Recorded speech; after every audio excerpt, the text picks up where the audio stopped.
ఇగో దోశలు పోసుకుందామని పరంపప్పు ఉండే బరపటిస్తాం మేము పెసర్లు తెచ్చి ఇక ఇట్లా దోశలు పోసుకుంటే బాగుంటుందేమని బియ్యం కూడా వేసుకోలే కొంచెం ఇక మినపప్పు కూడా నానబెట్టుకున్న రెండు కలిసి మిక్స్ చేసుకొని రేపు దోశ చేసుకుంటాం చూపిస్తాం అలా మిక్స్కి వేసుకుంటున్నాం ఇక పొద్దుగాల వరకల్లా పులుస్తుంది ఇక మిక్సీలో వేసి పెట్టి ఇక సన్నం అయింది మిక్సీలో వేసుకున్నాం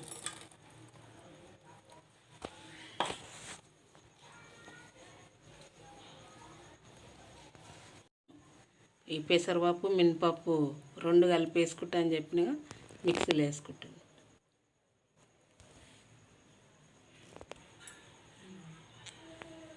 ఇక అయింది మిక్సీలో వేసుకున్నాం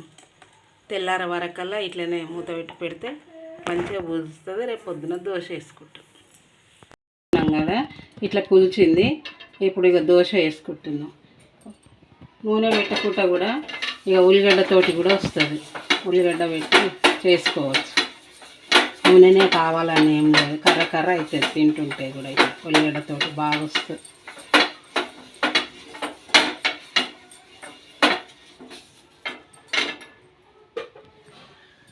కదా ఇట్లా పులిచింది ఇప్పుడు ఇక దోశ వేసుకుంటున్నాం నూనె పెట్టకుండా కూడా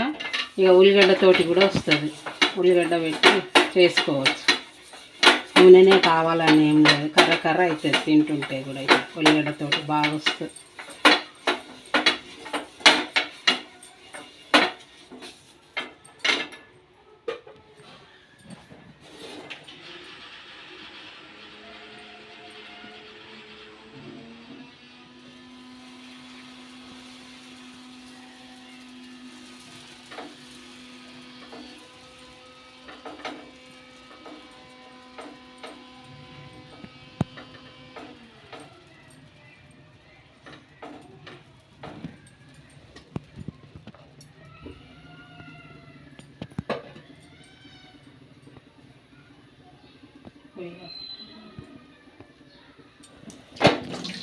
ఇక కొద్దిగా అంత ఆయిల్ వేసుకోవాలి ఎక్కువ కూడా వేసుకోవద్దు కొంచెం ఉల్లిగడ్డ కూడా వేసుకోవచ్చు ఉల్లిగడ్డ వేసి వేస్తాను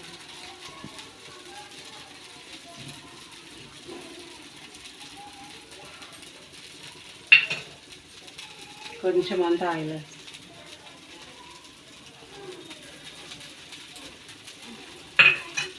ఇట్లా తీయాలి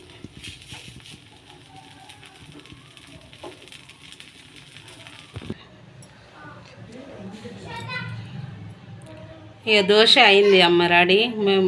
మినపప్పు పెసరపప్పు పారం ఉండే కదా చేసుకుంటా అని చెప్పిన ఇట్లా దోశల లెక్కనే వచ్చినాయి సేమ్ అట్లనే మీరు కూడా చేయండి ఈ వీడియో మీకు నచ్చితే లైక్ చేయండి షేర్ చేయండి సబ్స్క్రైబ్ చేయండి ఇక చట్నీ కూడా చేసుకున్న దాంట్లో